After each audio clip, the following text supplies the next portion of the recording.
رسول اللہ صلی اللہ علیہ وسلم کے صحابہ میں ہر تن پاک ہے، ہر تن جنتی ہے، ہر تن جو ہے وہ پاکیزہ مقدس ترین ہستی ہے۔ رسول اللہ کا ہر صحابی نبی، ہر صحابی نبی، ہر صحابی نبی جنتی جنتی جنتی جنتی۔ یہ میں نہیں کہہ رہا، یہ وہ نعت پڑھنے والا نہیں کہہ رہا۔ بعض کے بارے میں تو اللہ کے نبی صلی اللہ علیہ وسلم نے اعلان کیا، فرمایا ابو بکر فی الجنہ، عمر فی الجنہ، عثمان فی الجنہ،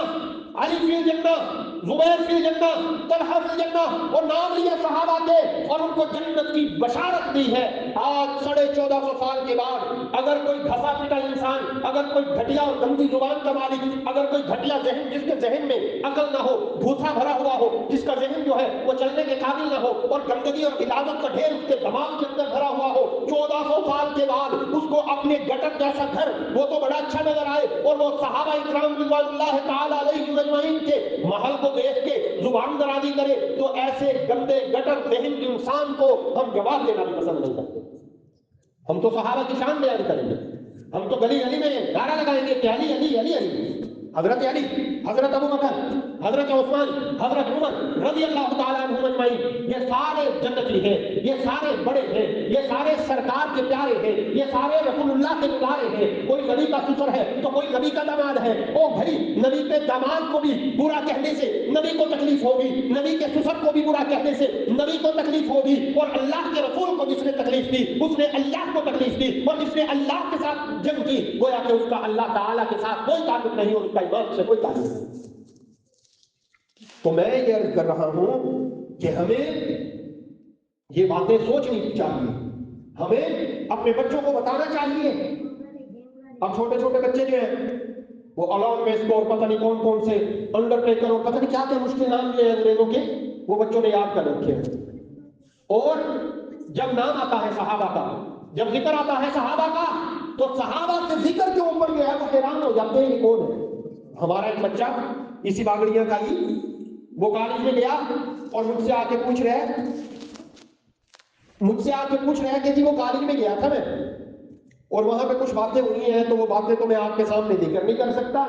لیکن یہ معاویہ کون تھا؟ معاویہ، اور بڑا کالج کا بچہ ہے، اور لوگوں کا بھی نہیں، مہاجر بچہ جو ہندوستان سے ہجرت کر کے آئے ہیں لوگ ان کی نسل میں سے، اور وہ بچہ کہہ رہا ہے کون ہے معاویہ؟ میں نے کہا مسئلہ کیا ہے؟ انہوں نے کہا وہ سر جو ہے نا وہ ایک وہ کہہ رہا تھا کہ معاویہ کوئی اچھے کام نہیں کرتے گیا۔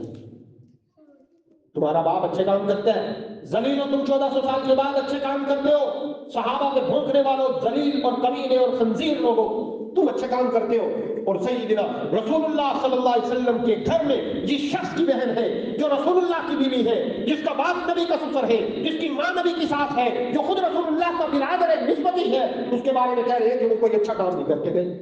بدتمیز لوگ، ذلیل لوگ، صحابہ ان کی تو شان اپنی ہے، ان کی تو عظمت اپنی ہے، جن کو اللہ کہہ دے کہ اولئک هم المفلحون، یہ کامیاب لوگ ہیں، تو مجھے بتاؤ کہ ان کو کوئی ناکام کہے وہ کتنا گھٹیا آدمی ہوگا؟ جن کو کہے اللہ اولئک حزب اللہ، اس کو کوئی کہہ دے کہ یہ لشکر تو بیکار تھا، جس کو اللہ کہہ رہے ہیں یہ لشکر میرا ہے۔ اللہ کا لشکر کبھی ناکام ہو سکتا ہے؟ اللہ کا لشکر کبھی ناکام ہو سکتا ہے؟ نہیں، اللہ کا لشکر کبھی ناکام نہیں ہو سکتا۔ صحابہ اللہ کا لشکر ہے، اور اللہ کا لشکر ہمیشہ کامیاب رہتا ہے۔ آج ضرورت اس بات کی ہے کہ ہمیں اپنے اسلاف کا پتہ ہونا چاہیے، ہمیں اپنے بڑوں کا پتہ ہونا چاہیے۔ آج مادیت کے اس زمانے میں، سوشل میڈیا کے اس زمانے میں، جب گھر گھر کے اندر موبائل ہے، ہر بچے کے ہاتھ میں موبائل ہے، اب بدقسمتی کی بات یہ ہے کہ دین سیکھنے کے لیے بھی گوگل سرچ کرنی پڑتی ہے، قرآن کی آیت کو سمجھنے کے لیے بھی گوگل پہ سرچ کر لو، مضمون لکھو تو علی محمد مرزا آ جائے گا، انجینئر علی محمد مرزا۔ وہ صحابہ اکرام کے بارے میں بدزبانی کرے گا اور وہ کہے گا بابے کے شاعر کوئی نہیں، تو یوں کہ لوگوں کو جب سنا جائے گا تو ہمارے بچوں کے ذہن کے اندر سے صحابہ کی عظمت نکل جائے گی۔ ان بچوں کو بتانا ہوگا کہ صحابہ بڑی مقدس جماعت ہے، اس دھرتی پہ صحابہ سے زیادہ مقدس جماعت کوئی نہیں آئی، نہ آ سکتی ہے، نبی سے پہلے آئی ہے۔ سیدنا موسیٰ علیہ السلام نے اپنی قوم سے کہا کہ جہاد کرنا ہے، تو قوم نے کیا کہا تھا پتہ ہے نا؟ کہا موسیٰ تو اور تیرا اللہ جا کے لڑ لو، ہم نہیں آتے۔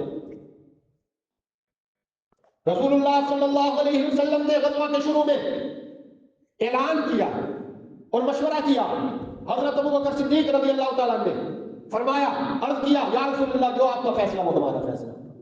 آپ خوش نہیں ہوئے، آپ کے چہرے پہ مسکراہٹ نہیں آئی، کیونکہ ابو بکر صدیق تو رسول اللہ کے دائیں بات میں گویا کہ،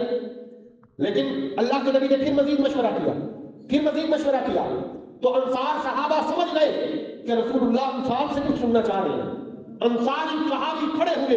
اور سردار انصار اعلان کرتے ہیں، یا رسول اللہ ہم حضرت موسیٰ کی قوم کی طرح آپ کو یہ نہیں کہیں گے کہ آپ دائیں لڑ گئے، یا رسول اللہ ہم آپ کے دائیں بھی لڑیں گے، یا رسول اللہ آپ کے بائیں بھی لڑیں گے، آپ کے آگے بھی لڑیں گے، آپ کے پیچھے بھی لڑیں گے، یا رسول اللہ کہیں آپ کو تنہا نہیں چھوڑ کے جائیں گے، ہم آپ کے لیے کہیں پہ بھی زمین کے حصے میں چلے جائیں گے اور آپ کو اکیلا کہیں نہیں چھوڑیں گے۔